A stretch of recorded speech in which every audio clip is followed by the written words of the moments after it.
Our facilitator for the next section of the evening is Professor Justin Hastings. Justin is a regular SEAC contributor and is a professor of international relations and comparative politics in the Department of Government and International Relations at the University of Sydney. He is also affiliated with the Sydney Southeast Asia Centre, as well as Sydney Cybersecurity Network and the Centre for International Security Studies. Justin's work focuses on grey and black markets, rogue states, and the structure and behaviour of clandestine non-state actors. So would you please welcome Justin, and I'll hand over to him to facilitate the rest of it. Thank you very much for your presentations. I found them really illuminating and fascinating, and I love that they focus on domestic politics, because now we can zoom out to the geopolitical implications of this. So I guess the first question, and I'm interested, is for you to answer in turn, in whatever order you like, is what do these changes you've talked about in your presentations, these pressures, these political transitions, what do they mean for each country as they navigate the current geopolitical landscape? How are they adapting, I would say, to what's happening in the world right now? Yeah, they're not adapting very well. No better than anyone else. It's such a struggle. It's so unpredictable. But they do have Singapore. They do have particular problems, particular nuances. I mean, the entire ruling elite was trained in the West, and almost the whole cabinet did their stint being trained in America. The Minister for Defence studied at Fort Leavenworth, as did Lee Hsien Loong. They are emotionally and strategically married to the United States. And they have their entire worldview starts from that premise. Now, they have their own wrinkles on it because of where they are in the world and what Lee Kuan Yew did in his relations with China.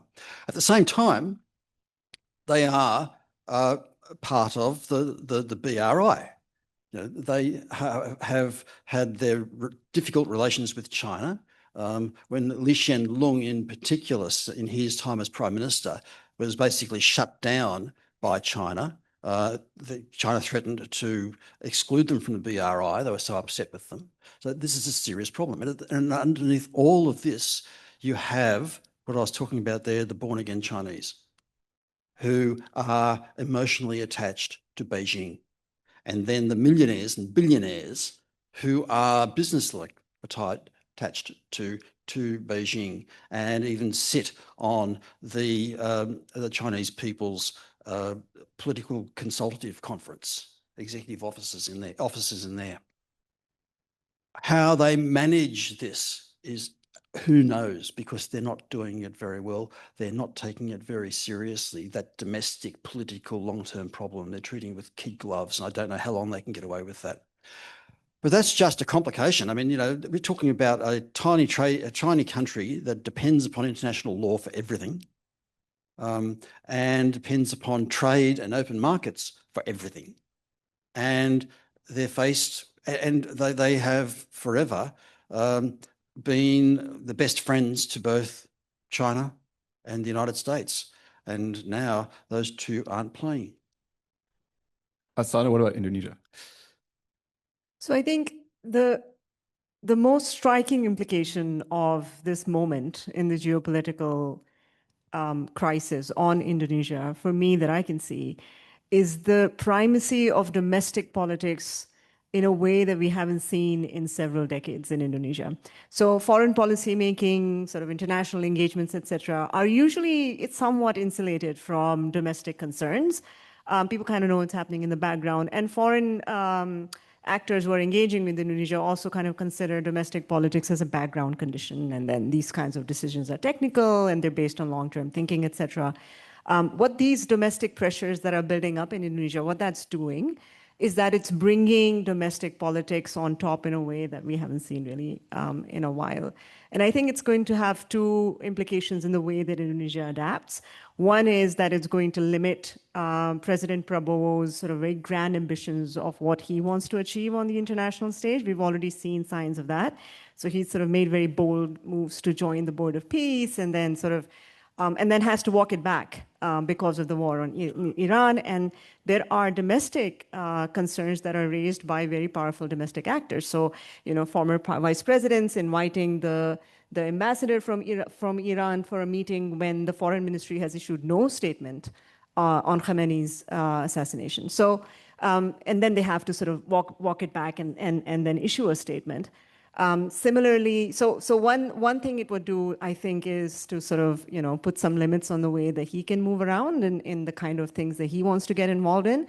The second thing I think it might do is turn foreign policy into a more transactional, short-term business compared to the longer-term sort of strategic position-building type of activity that Indonesia has taken over the last 2 decades, or even more. And that's, and that would be a tragedy. If its sort of foreign policy becomes just a means for who can supply us the fuel, who can supply us the wheat, who can sort of make a quicker transaction for us, that would sort of compromise the capital, the intense sort of capital that Indonesia has built in the past. What about Vietnam? The personalization of power in the position of Tholam, I think, has very big implications for Vietnamese foreign policy.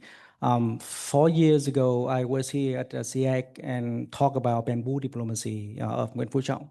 But and in Vietnam, we normally see the continuity of policy directions in terms of foreign policy. But when Tholam replaced Nguyen Phu Trọng 2 years ago, he never talked about bamboo diplomacy. So I think the way that he sharpens and the way he framed Vietnamese foreign policy is much different from his predecessor.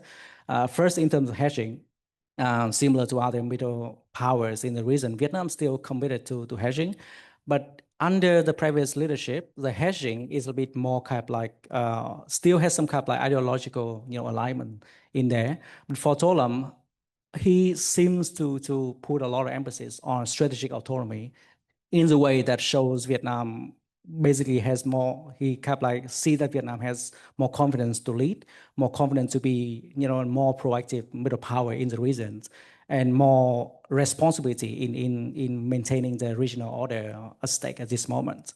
And secondly, Tholam is a pragmatic reformer. So in the way that he's not a liberal reformer, closer to the West or closer to the liberal system, but he's pragmatic in the way that he always wants to bring up economic and trade whenever he travels to other countries. So we're going to see the primacy of trade and economic interests in Vietnamese foreign policy, as clearly see in Tholam's recent trip to Beijing just less than a month ago, when he wanted to bring Chinese technology and investment, especially the high-speed railways, to Vietnam, which has been a taboo in Vietnam for decades, because Vietnam has always been very cautious of Chinese investment.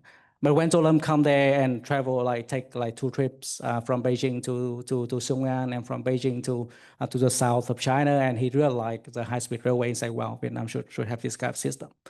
So that's the 2 things in terms of the foreign policy that Vietnam might change under Tholam. But there is also another the point that I want to make is the risk of personalization of power in foreign policy. So in the way that normally the Vietnamese collective leadership system, they make decisions beyond the consensus of the Politburo and the Central Committee. But now with Tholam as a paramount leader, so the decision don't really have this kind of like filter like we had before. For example, the decision to join the Board of Peace, like in Indonesia, for example, it took Tholam only 1 or 2 days to accept that, which is very extraordinary because something like that must go through Politburo or Central Committee and take ages before. And so now, obviously, foreign policy in Vietnam will be kind of like depends more on personal preferences than institutional points of contact previously, and probably I think that makes dealing with diplomacy in Vietnam more unpredictable and harder for foreign partners, including Australia.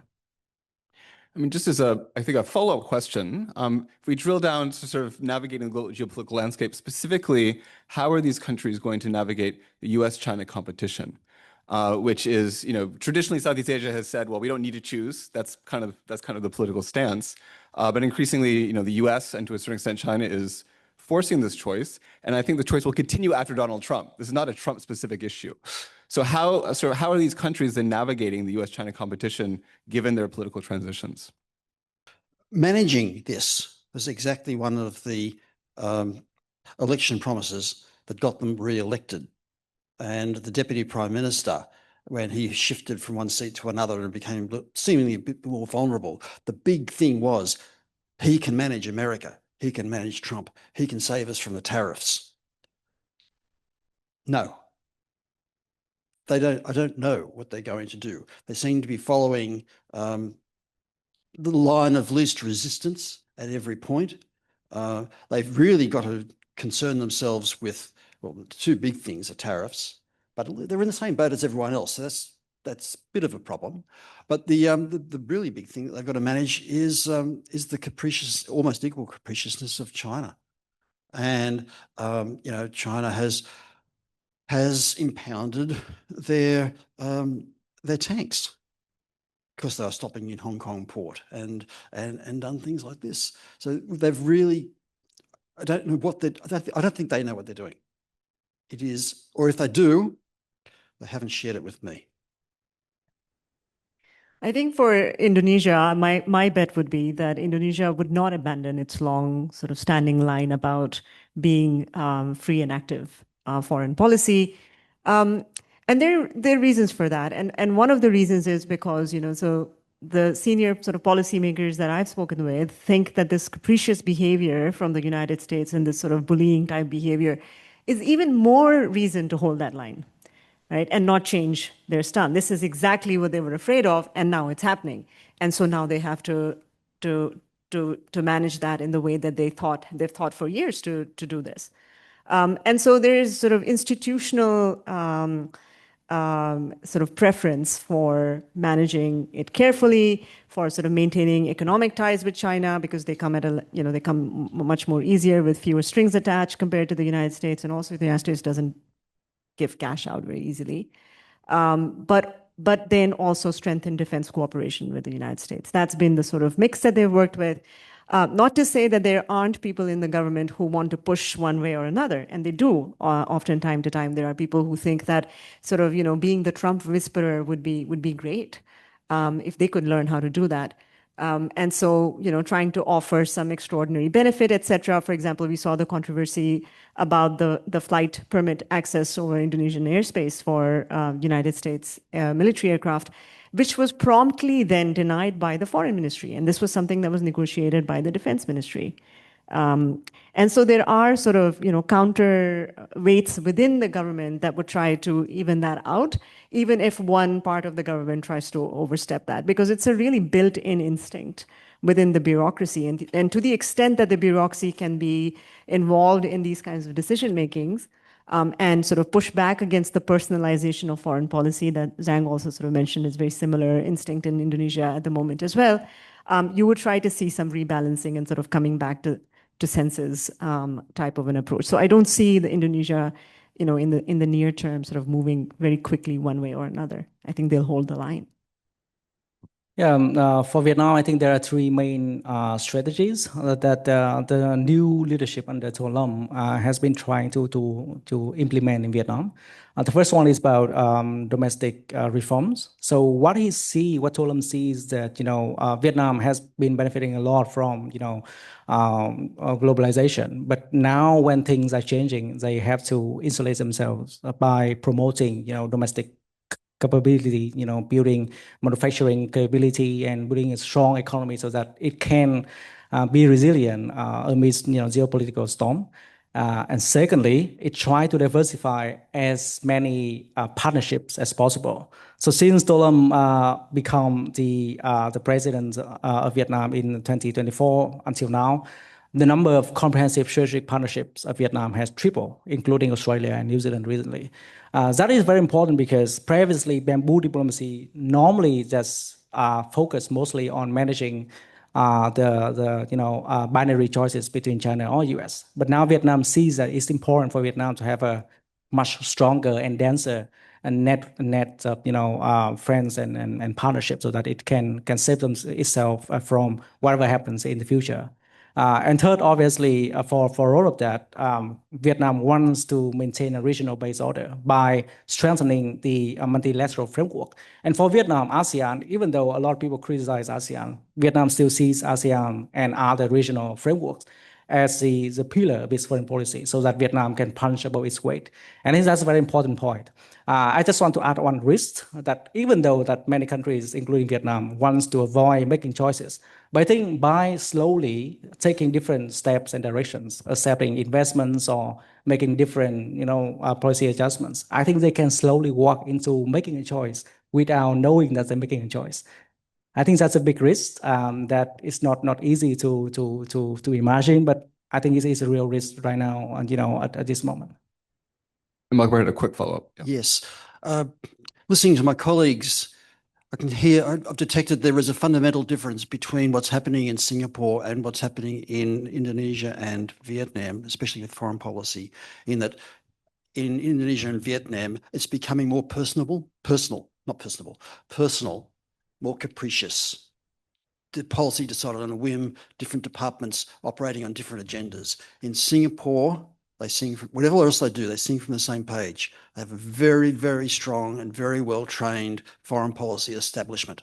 And if anything, under Lee Kuan Yew and Lee Hsien Loong to a considerable extent, Singapore did operate on personal preferences and personal decisions, but it has moved possibly because of the more collective, weaker committee-like leadership. It has become more corporate and more collective and more professional, for whatever that's worth when you're dealing with these things. Okay. So last question, we can bring it home. So I don't know why SEAC chose these three countries, but conveniently they all have close relationships with Australia and they have strategic partnerships. And so I'm wondering, as for the final question, what are the implications of the political transitions and challenges you guys have been talking about for the relationship with Australia? And what does this mean specifically for Australian business, for Australian research, and for Australian policy dealing with these countries? Yeah. Look, Australia, for all, I mean, I'm a great Singapore critic. Talk about democracy, human rights. I talk about the class gaps, all those sorts of things, the racism. But for all of that, it is perfectly logical, and it is an almost unstoppable logic for Australia to develop close relationships with Singapore at every level. Business, military, diplomatic, all of these things. Now, the transition, the leadership change doesn't change that at all. And there are problems, we see the problems with some of their business ventures and Optus and things like this, but they are an important partner for Singapore, and that doesn't change. It's not for Australia, rather. right for Australia. My view is similar in that the Australia-Indonesia strategic partnership, the one that's in effect now, 2025 to 29, is actually quite comprehensive. It covers a wide range of areas, including agriculture and sort of digital governance and all kinds of things that would matter to Indonesia. I don't think that the time is calling out for a revision of the scope of the partnership or a new framework or something like that. But given the situation now and the way in which domestic politics is really sort of driving Indonesia's engagement and sort of search for engagement, I think it would be wise for Australian policymakers to sit down and think about what are the factors that can sort of speak more directly to these domestic concerns. So Prabowo has gone around talking about diplomacy of resilience diplomacy, things that can sort of help countries like Indonesia hold their own. Food security is a big part of it, those kinds of things. And so what could be sort of done more on a preferential basis on those kinds of issues. The other implication of this for businesses, policymakers, researchers, all of this is we're in an environment of uncertainty in policymaking. You're sort of hearing the ministers talk about one thing, but the next day they might change their minds. And that's the real sort of concern, especially with regards to economic policymaking, but also in the political realm. And so it's really important to have domestic politics literacy. in order to understand what are the choices that are being driven. They're saying this, but where is this coming from? How long is this likely to last? These things are becoming really, really important to understand in a very fundamental way. And not in a way that used to be before, that if there's an agreement that's been signed, these are the terms, and then they will be implemented. But now, in this uncertain time, it's really important to understand how change in domestic situation can sort of bring about changes in the way that Indonesia is engaging and sort of implementing its partnerships.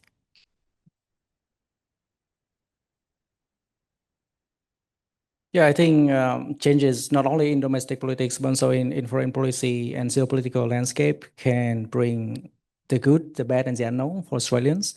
For the good, if you look at Vietnam right now, it's an economic, boom with very ambitious economic targets. So there are a lot of opportunities for Australian companies and businesses to work in Vietnam right now in terms of domestic, growth. At the same time, because of the Vietnam is feel that it's being trapped in the struggle between China and US. So many of the choices they want to go to middle powers with no direct connection to US or China. Then Australia, New Zealand, Indonesia, Singapore are becoming the most important choices for Vietnam in selecting partners for different projects. I think Vietnam wants to cooperate with Australia in exploiting critical minerals and rare earths reserves in Vietnam, which I think sit at the sixth in the world. Second, for the bad, obviously, with the personalization of power and the rise of the security apparatus in Vietnam, it could be not easy for researchers, human rights, democracies to work Vietnam and require a lot of recalibration and work with local partners to see how it can work in this increasingly difficult environment. For the unknowns, I think it's important to know that similar to Indonesia, I think with the new political architecture where personal power is the most important factor, it's important to understand how Tolam and his network works, and how different decisions may be changed very quickly. So that requires a lot of understanding of how political dynamics work in Vietnam, and obviously it's not very easy thing to do.